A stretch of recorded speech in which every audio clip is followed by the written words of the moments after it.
Hi everyone, this is Jason Zach from Nathaniel School of Music. In this tutorial, we are going to work on the correct fingering for playing any kind of chord, be it a triad, its inversions, also seventh chords, voicings, and so on. But for the most part, we are going to focus on simple three-note structures, triads. So this is a question which is often asked by my students. How do I play E major with the correct fingering, or how do I play E flat major or F major? The first way to answer this problem is to think about other instruments. How do they go about their business? So if you think about the guitar or the banjo or chordal instruments which are string based, they are playing a chord, but the next chord will be a shape, and the chord after that would be another shape. So I'm guessing that the musician playing these instruments is not just thinking of the current chord, but they are also going to think about the next chord shape while they are at the current chord. So why not use that same process for the piano? And with piano, we don't necessarily have shapes because each chord is a different look, it's a different visual, unlike a guitar where it's a shape based instrument, especially for the usual chords, the triads and the sevenths and so on. The piano is more of a what you see is what you get instrument. However, there are some chords which are very similar to each other. For instance, D major similar to A major, similar to E major, and obviously you'll have E flat major similar to A flat major, similar to B flat major, and similar to even D flat major. And then you have minors. You'll have F sharp minor, very similar to G sharp, C sharp, or G minor, similar to C minor, similar to F minor. But that's similar in the root position. So instead of looking at it as similar shapes and remembering fingering like that, it's always good to remember chords in a group or in a pack, or at least one chord going to the next chord. So that's pretty much what we are going to learn in this lesson. It's kind of the biggest mistake that a lot of piano players do about fingering. It's you're thinking of fingering at that moment. It should not be for that moment. It should be for a collective. You're playing about 4 chords or a 2 chord progression or whatever it might be. So you need to at least consider 2 chords basically. So we look at our 5 fingers, the thumb, index finger, middle finger, ring finger, and the pinky. We look at it for this tutorial in the right hand, but you can apply the principles equally the same in the left hand. So I'll try and play around, but we'll start with the right hand at least. And we are going to engage with a lot of inversions. We are also going to figure out when to use which finger. So a lot to discuss. Before we get started, it'll be nice if you can consider hitting that subscribe and turn on the bell for regular notifications. And if you'd like similar technique based exercises, there are a lot of videos that we've done on YouTube. We'll leave you a link in the description. So the challenge of searching for content on YouTube becomes a bit of a burden considering you're searching for anyone's content, right? So if you want to find our YouTube tutorials neatly cataloged by category, chapters, by filters, and by the video title or description itself with a simple search, you can head over to our free tutorial section. It's completely free. You can just access it. You don't need to make an account, nothing like that. And yeah, thanks for your support again. And you'll also get my notes on Patreon if you want to go by with this lesson and all the other lessons. So yeah, let's get your keyboards out and let's get cracking.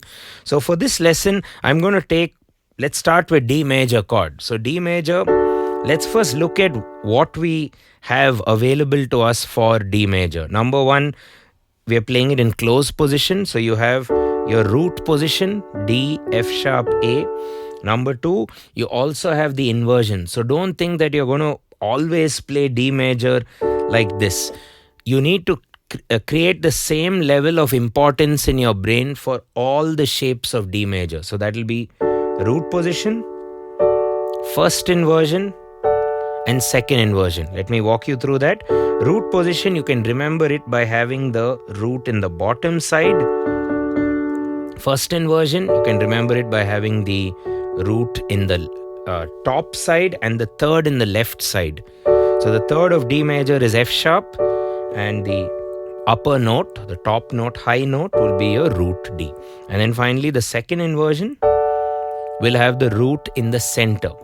So this is how pianists generally look at chord shapes. You'll have the root position, you'll have the inversion, and then the next inversion. So if it's a 3-note chord, you're going to have 3 shapes. Or if it's a 2-note chord, for instance, the 5th chord, D-A-D, when you invert it, you'll get A-D-A, and that's it. You just have 2 inversions.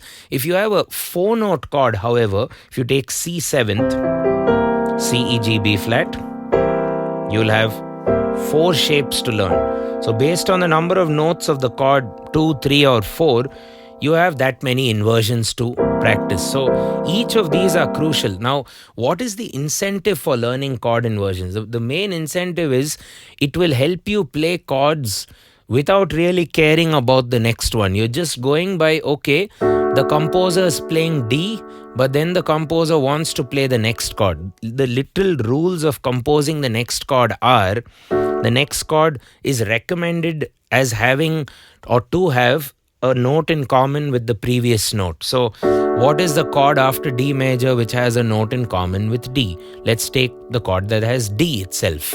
G major, isn't it? There we go. So this is smooth voicing, a smooth voice leading. And that's a good choice of chord. Now, if I had to play D to G like this, it's not a smooth transition. And it's also very tough to play. If you observe, my eyes are now on the piano.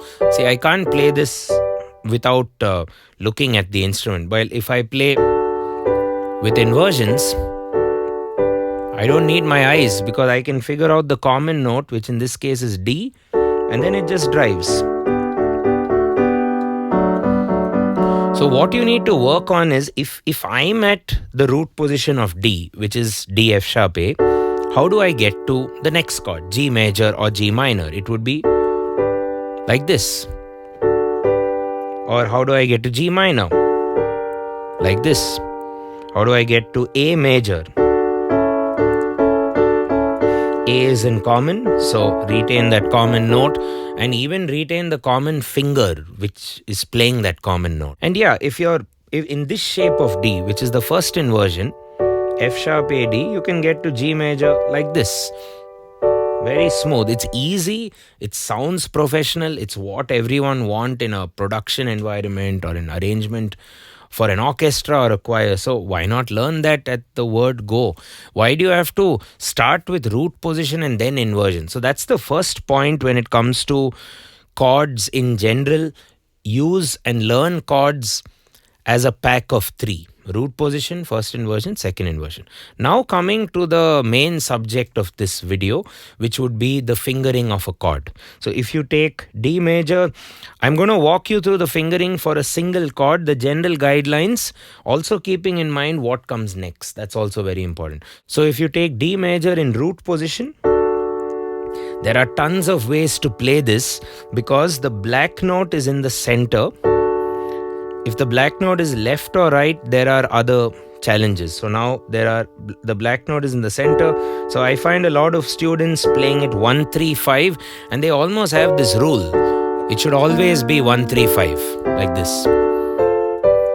And people just wire that in their brains and they go by. Some people also prefer 1, 2, 3. It's a bit more ergonomic. Not so much for all chords though, but at least for the chords which start on a white note, like this. So a lot of people like 1, 2, 3, but I like to tell myself, see, I have 5 fingers, so why not make the best use of what I have? Why does it always have to be a formula, 1, 3, 5 or 1, 2, 3? So we can figure it out based on how it feels on our hand. Question number 1, I guess, should be first and foremost, what feels comfortable for you? And if this is comfortable, you go with it. However, question number 2 should also be, are there other options which are also comfortable? Because remember, you're playing this for the next chord. So that will be the third question you have to ask yourself. If I'm playing a chord with this fingering, is the next chord also going to be easy, or is this chord making the next chord's fingering very tricky? So all of those things have to be figured out. So just keep asking yourselves these questions when you're playing the chords. So anyway, coming back, if I have to play D major in root position, which is D F sharp A, I can play it like this or I can play it like this. First point is, if I play it like this and I want to go to the next chord, which is, let's say, G major, I'll have to go to G major like this. And when I go to G major, I can perhaps use my extra finger, which is ring finger. That's the finger which is not doing much for the first chord. See? However, this shape is not going to work if I go to this position of G major. It's going to feel a bit weird on the hand. So I would then recommend 1, 2, 3. 1, 2, 3, going to 1, 2, 4. There we go. 1, 2, 3, 1, 2, 4. 1, 2, 3, 1, 2, 4. Again, I'm dedicating my ring finger for that extra note.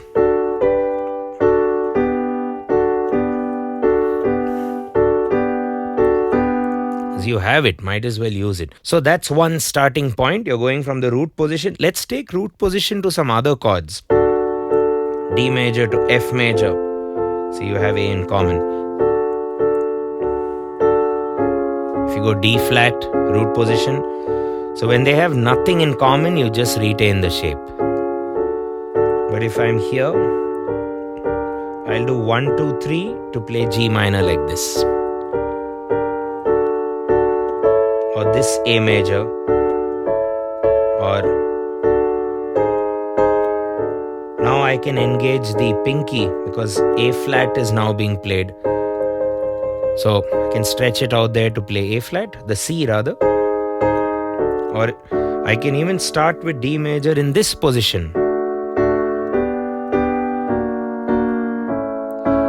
The whole idea now is to just not bother much about the right hand. Focus on singing or staying on time or the rhythm pattern that you're playing. Or bring in the left hand. What is the left hand going to do? The left hand will play the roots of these chords. No matter what. Yeah. B minor, B flat major, D major, G minor, C major, F major, A, D. So the left hand, unless it's a slash chord, will always play the root of the chord or the name of the chord. D major, what to play in the left hand? D. Whatever inversion you're at, this or this, you will keep playing D. Okay, moving on. What if D major is now in the first position or first inversion? There are two options for you. First of all, you need a consideration because the starting note is black.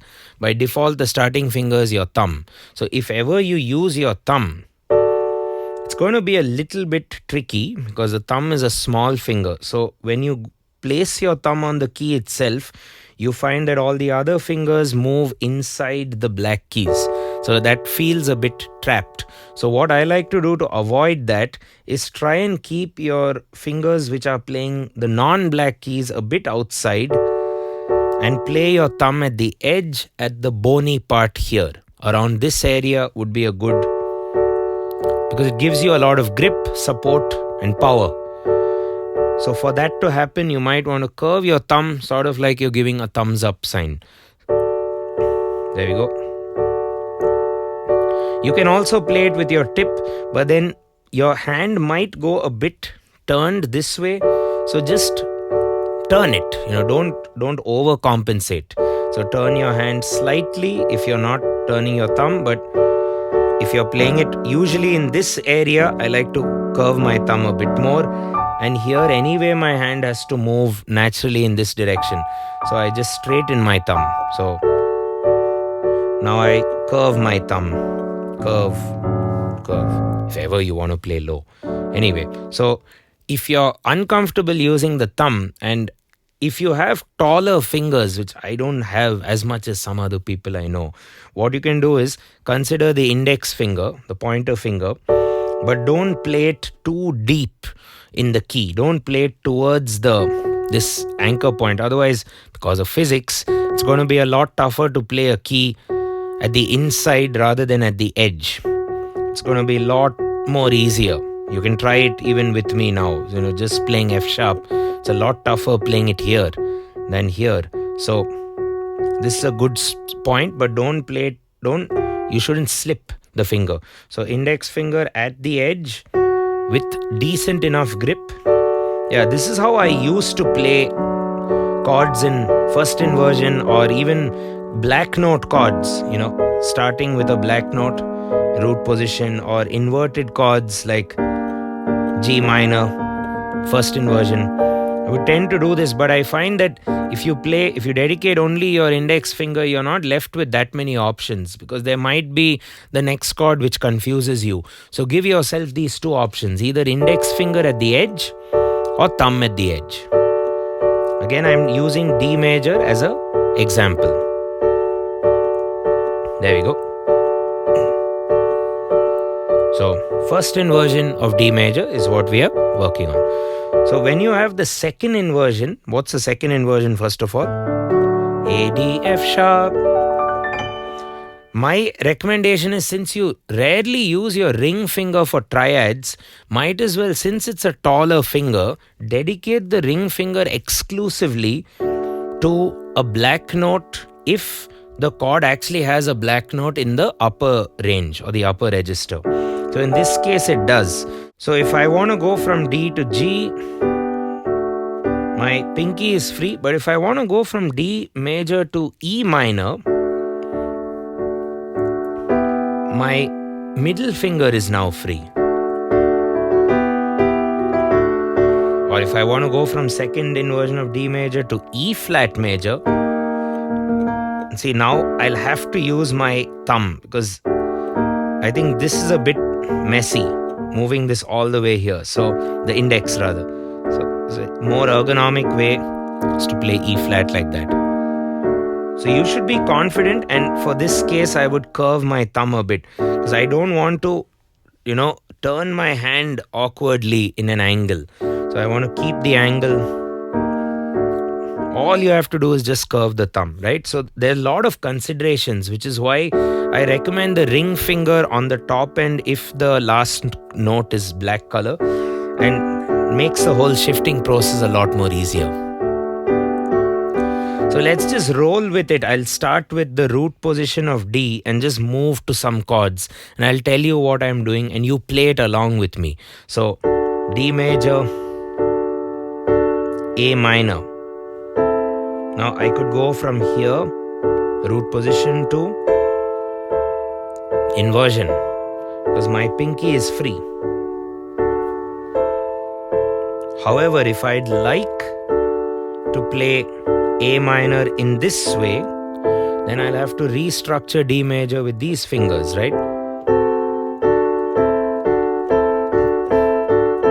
What about D major to E major?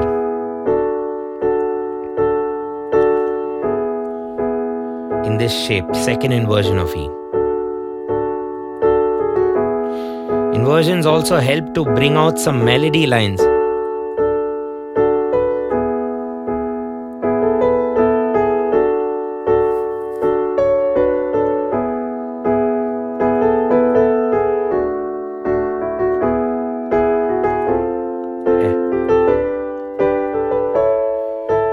So now if you take the first inversion of D major, F sharp A D, I want to go to G major, so there we go. Index finger for that F sharp, drop down the index finger for G, and then A major, I use my ring. Remember, dedicate the top note if it's black for the ring finger.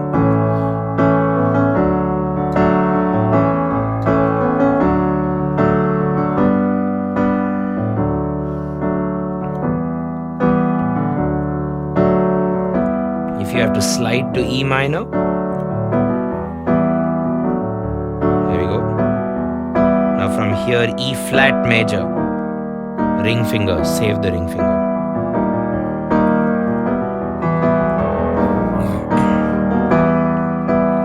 So you should challenge yourself with not just diatonic options. You should also challenge yourself with chromatic options or maybe even some random options. So a tool that you could use to help you practice inversions, chord shifting, and obviously fingering would be an app which we made called Chord Randomizer. You could check it out. The link is in the description. On that app, you can basically create your own chord progressions, or you can randomize chord progressions, or you can play diatonic chord progressions. And we've kind of designed it such that the chord progression kind of always sounds good. It's not just randomness, it's good randomness. So check it out. Let us know what you think in the comments or wherever, and subscribe to our newsletter for more. So that's about it. In this lesson, we've looked at the correct fingering for a triad.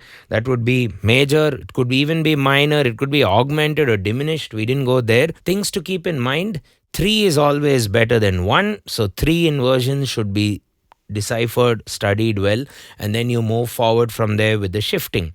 Coming to fingering, root position of D major, what did we discover? The white note is in the left side. So it's okay to use the thumb since it's a small finger. But if you do the inversion, first inversion, you either play with the thumb or you play with the index finger.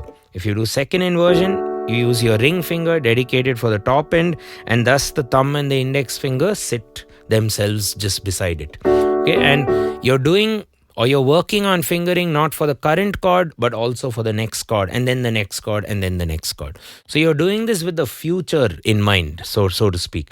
Right? Thanks a ton for watching the video. Don't forget to like, share, and subscribe, and I will catch you in the next one. Cheers.